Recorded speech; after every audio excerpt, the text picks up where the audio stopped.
Good morning, everyone, and welcome into Wake and Take. It's your boy Jason, and we have some football to talk about today. It is Tuesday, meaning we are only 2 more days away from Thursday Night Football, so there's some information about that. There's some information about all sorts of things as, we're in week 1. It's nice. It's nice. It's actual news. So why don't we sit back, relax, enjoy the show, and sip our coffee.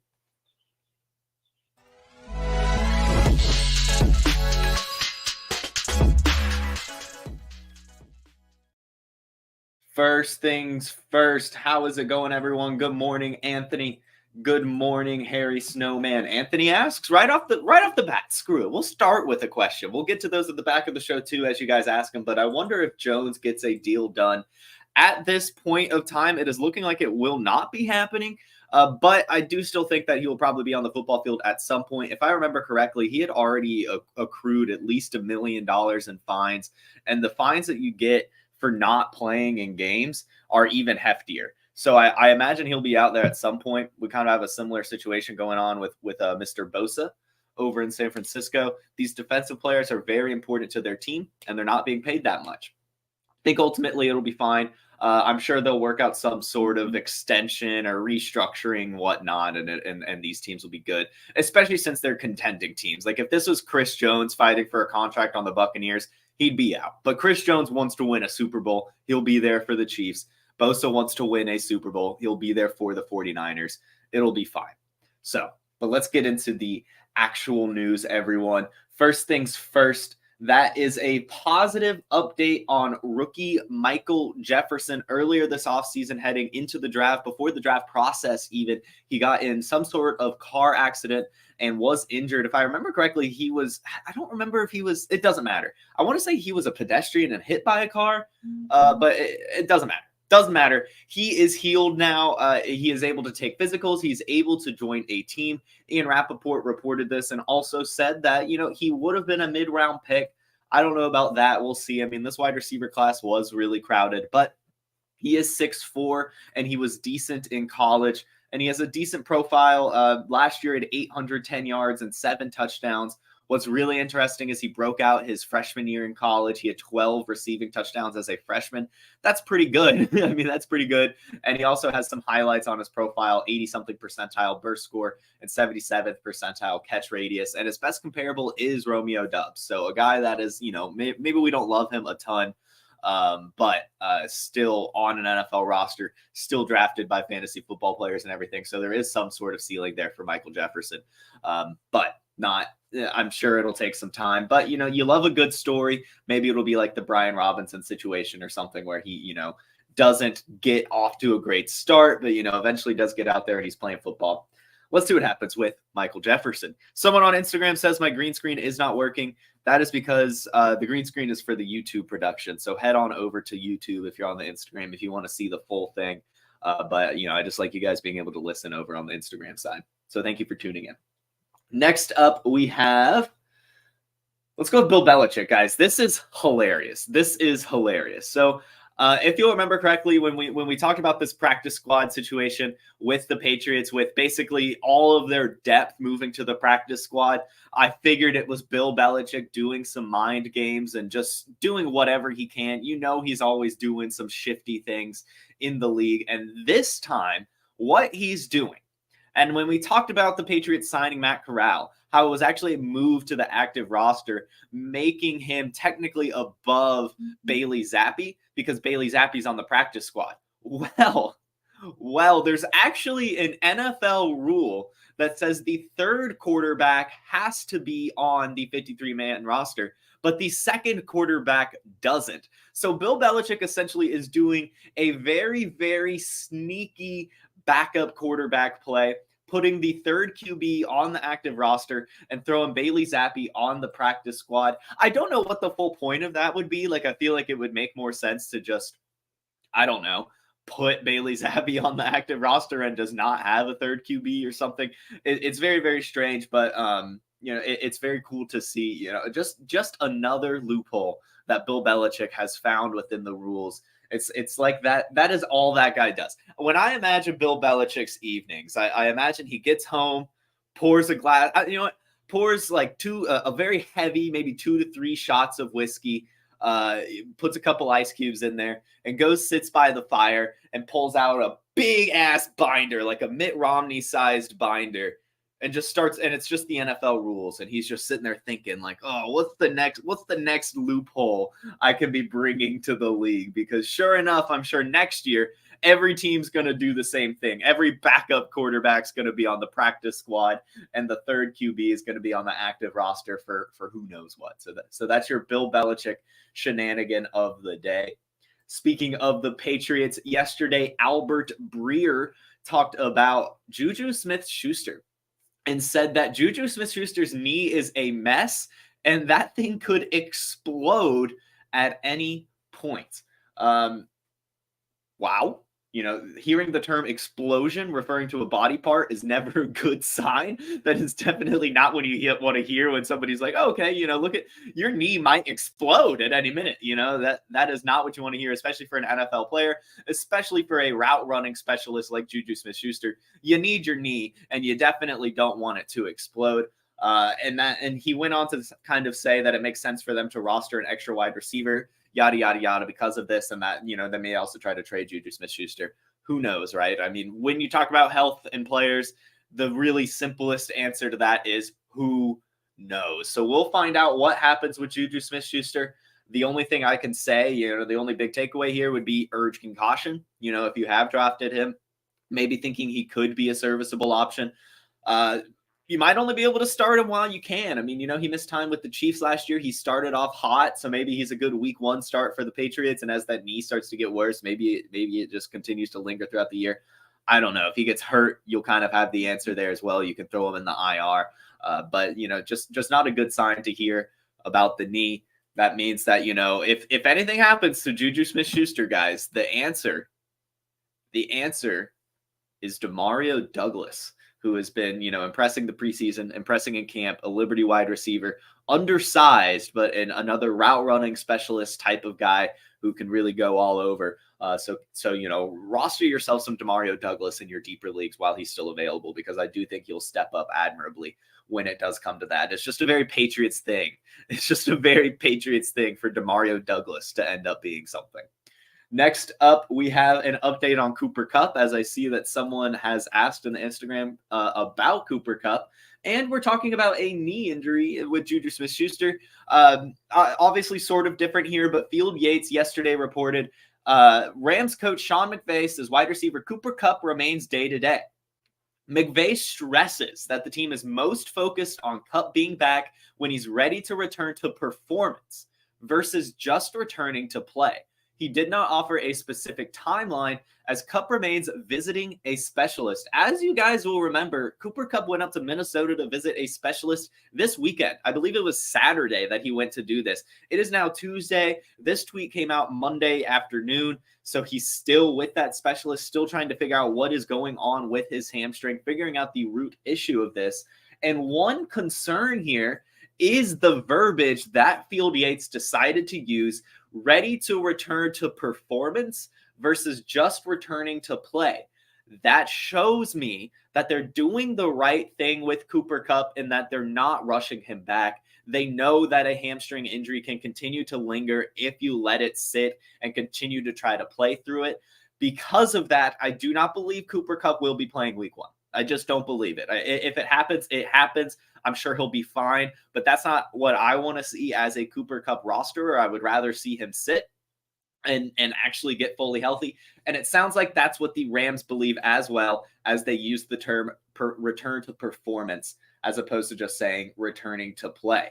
So Cooper Kupp not looking good is what I'll say, but I'll also say it looks good in that it seems like the Rams will take their time. And that's what you're really, really hoping for here, in my opinion. Next up, we'll go ahead and talk just a little bit, just a tiny, tiny bit about Daniel Jones, who has restructured his contract with the New York Giants, clearing $6.31 million in cap space. $8.42 million of his base salary was turned into a signing bonus. So the Giants are clearing some cap space. What does that mean? My speculation here is that they're trying to sign Kareem Hunt. Or just, kind of another running back floating around. I don't think they really want Matt Breida to be their RB2. They don't really want the rookie that they brought in. The name is escaping me right now. But I think that $6 million, not all of it would go to Kareem Hunt, of course. That's way too much money to pay Kareem Hunt. But that's the name I'm attaching to the Giants here. That's the Jason speculation guess of the day. Giants clearing room for Kareem Hunt. But we'll see. They're clearing room for something and someone. An update on the Cardinals quarterbacks as well. First off, Kyler Murray was named a captain by the Cardinals today, which to me would suggest that Kyler Murray is at least not sitting out the full season. I would imagine if they expected to just let him sit out and be injured all year and get to health for next year, that they wouldn't name him a captain, but that's just a guess. So that's really my only takeaway there, that I assume Kyler Murray will be playing football this year, given he was named captain. It's obviously not a surprise that he was named captain. I mean, the starting quarterback for any team is going to be named captain, but I still do think that there's a little bit of tea leaves that could be read there that, maybe they are expecting him to be back this year and to play a little bit of football. And then on top of that, the Cardinals still have not announced a starting quarterback. This is between Joshua Dobbs and Clayton Tune. They want to maintain a competitive advantage, quote unquote. I don't really know what competitive advantage you're going to have no matter what quarterback is there. Cardinals, I'm sorry to say it. I think you should just let us know who the starting quarterback is going to be. I hope it's Clayton Tune. I've been thinking that would be fun to watch all offseason. He was in one of the post-draft videos. Go check that out. Talked about all the quarterbacks in the draft and what I could expect. Said some high things about Clayton Tune. I did expect him to start at some point, so I would like to see it. I think that would be the most entertaining option, and I think he would be totally fine given he is the second most athletic quarterback in this draft class and wasn't bad at Houston. He really wasn't. He was totally fine. So going to continue to keep you guys informed on the Cardinals quarterback situation as we learn what goes on to who will be starting while Kyler Murray is out. And speaking of quarterbacks, the Dolphins have announced Mike White as the quarterback 2 for the Miami Dolphins. So that means he did actually beat out Skylar Thompson, despite Skylar Thompson having a better preseason, despite Skylar Thompson actually playing with the Dolphins last year. They are in on Mike White, and I love that. That the Podfather's a Mike White guy. I'm kind of a Mike White guy. It's just cool that when he plays, he throws the ball 100 times. And that can only mean good things for the Dolphins receivers. So if you roster Tua Tagovailoa in a Superflex league, I might go ahead and roster Mike White, given the health concerns that we have. Mike White will be fantasy relevant if he has to start. I mean, he's throwing the ball to damn Jalen Waddle and Tyreek Hill. You can't ask for much better than that. So I'm glad to see that he is announced the backup quarterback. That could be some good opportunity for some points, if Tua Tagovailoa ever does get hurt. I think it'll be good for Mike White. Good little Mike White action. And I think no, a little bit more news. Sorry guys, I changed my overlay setup a little bit. Lastly, the Jets running backs. Basically, it came out yesterday that the coaching staff is expecting to work Breece Hall back into it. They will be smart with his usage in the first game back. But yes, Breece Hall and Dalvin Cook will be playing week 1. Both of them will be out there. Breece Hall is playing football. He's healthy. He just might see a little bit of a snap count. But that's fine. That's totally fine. That is totally fine because Breece Hall last year barely sniffed a 50% opportunity share and was still a top running back in fantasy football. An extremely efficient guy. Great points per game when he was playing. I would still be betting on Breece Hall. I'm buying Breece Hall where I can. I think he's fantastic.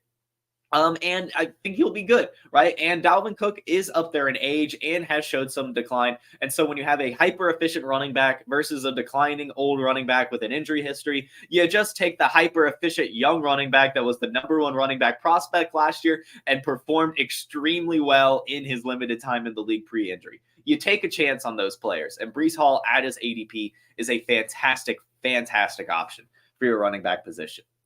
All right, guys. We have some busts to talk about. As I said, this week I've decided to give some takes as we wake and take on this show. Leading up to the NFL season, I wanted to try to just, put it out into the universe. Yesterday, we did who I think will finish number one. Today is the biggest fantasy football busts by position. Not just busts, but the biggest bust. So I tried to keep high ADP in mind. And yes, guys, there's some hot takes in here. I apologize. I didn't want to go too chalky on these for sure. I wanted to have a little bit of fun. So we'll start things off with Deshaun Watson as he is today's thumbnail. You guys kind of already saw that coming. I believe that Deshaun Watson is going to be a bust, mostly because of price, and what we saw last year just wasn't fantastic. Right now, he's about the 11th quarterback going off the board, and that to me is just a little too high. Yes, if he hits his old upside, if he hits how he used to play, he will be worth it. But that's a big if when you have quarterbacks like Daniel Jones, Kenny Pickett, Geno Smith, Jared Goff, and more going after Deshaun Watson, to where I think that you have similar ceilings, cheaper than him, as well as much higher floors, cheaper than him. So Deshaun Watson's a guy I'm totally avoiding, and I think will bust. You look at his games last year, not a single 300-yard game, only one game or 2 games without an interception.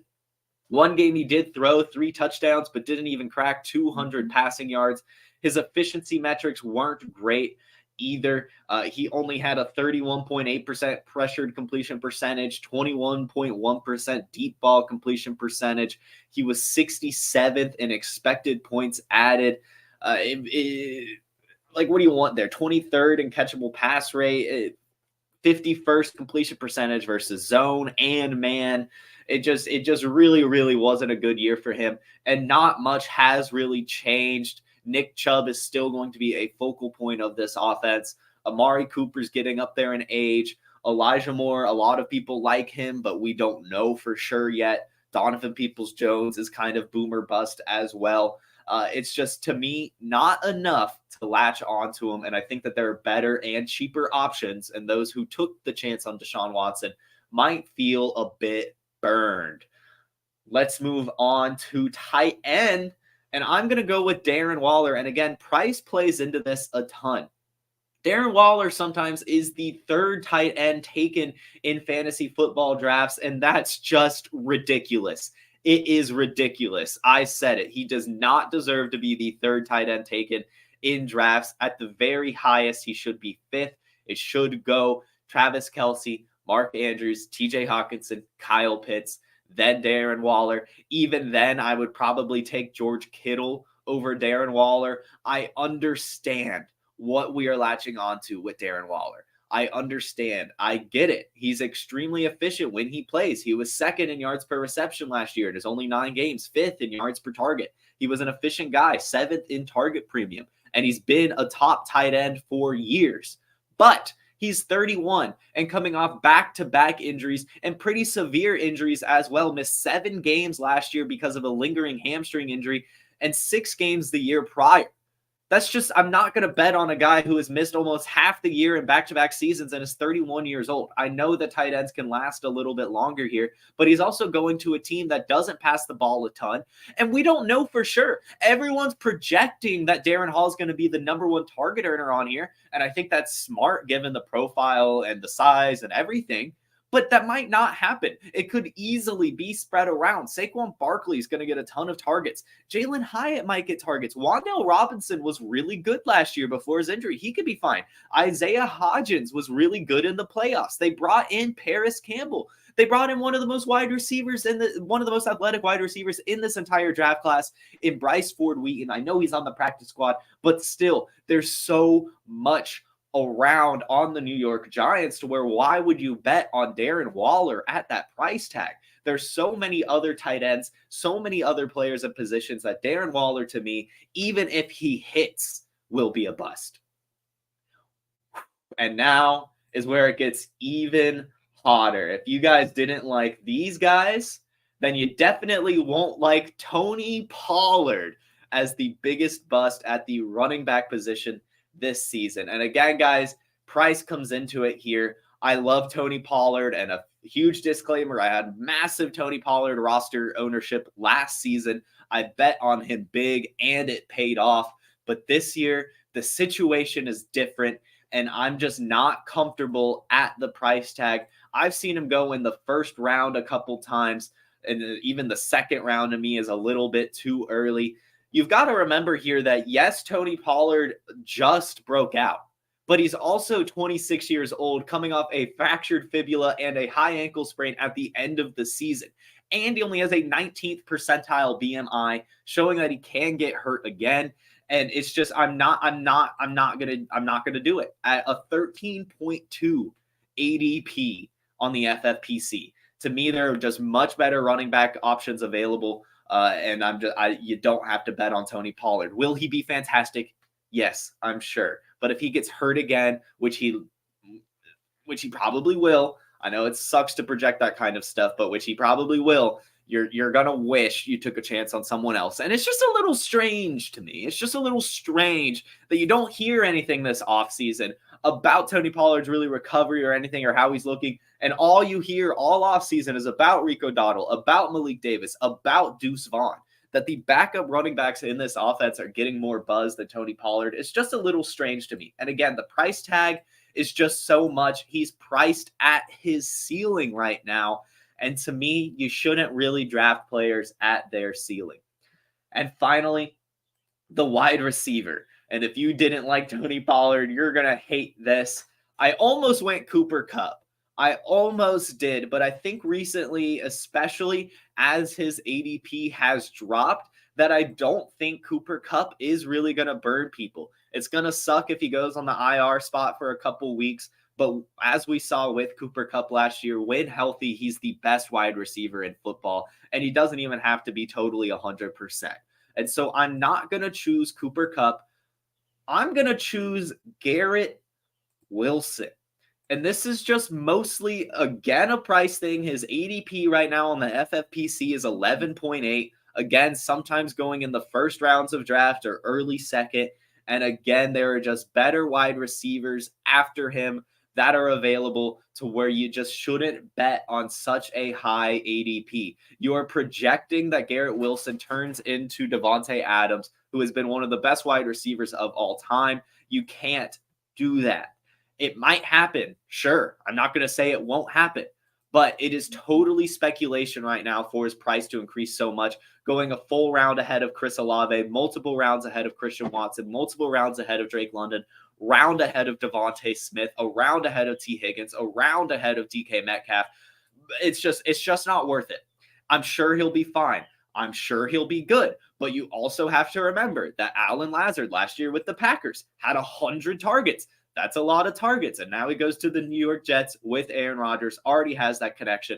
Randall Cobb is coming as well. Randall Cobb last year had a 13-target game. He likes his friends. And you also can't forget that Dalvin Cook and Breece Hall are both receiving running backs, and that Aaron Rodgers is not afraid to dump it off to his running backs, especially as he's gotten older and he wants to remain competitive. Garrett Wilson's going to have some weeks. Garrett Wilson's going to be consistent. Garrett Wilson might be worth the price tag, but there are better options for cheaper that it's just not worth it to me, and I think he could end up being a little bit of a bust at the end of the year. All right, guys, I'm excited to see your thoughts. I didn't want to look at the comment section. I was a little scared. I was putting this together, and I was like, why did I choose these players? But let's see. What do you guys say? Let's answer some questions here, and we'll move on. I'm just going to go all the way back through, see what questions are around. Let's see. Does it seem the Patriots are tanking maybe, saved money, but never really signed anyone? I don't know. The Patriots are the type of team to where I feel like they will never tank. I just don't think that's in Bill Belichick's DNA. And they'll probably remain competitive even with this bad of a roster. Let's see. Yeah, Harry Snowman says this is great news for fantasy and returns in regards to the Cooper Kupp news. Hopefully that means he'll put up the points per game when he gets back. And yeah, that's basically what I was kind of hinting at when I said that I just don't think Cooper Kupp will really be a bust, especially if they are taking their time with him, which it seems like they will. Then, hey, Cooper Kupp will probably end up being fine.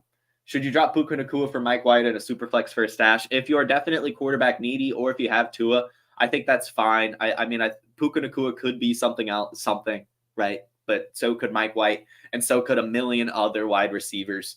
There might be someone else you could drop, but I don't mind stashing Mike White at all. Let's see. What is Isaiah Hodgins this year? I can't answer this Giants question. That is why I'm fading Darren Waller. I don't know who the main wide receiver is, and I don't think any of us should have the balls to choose one confidently. That's my main point there. That is my main point. Let's see. Watson hasn't smiled since the parlor days. This is true.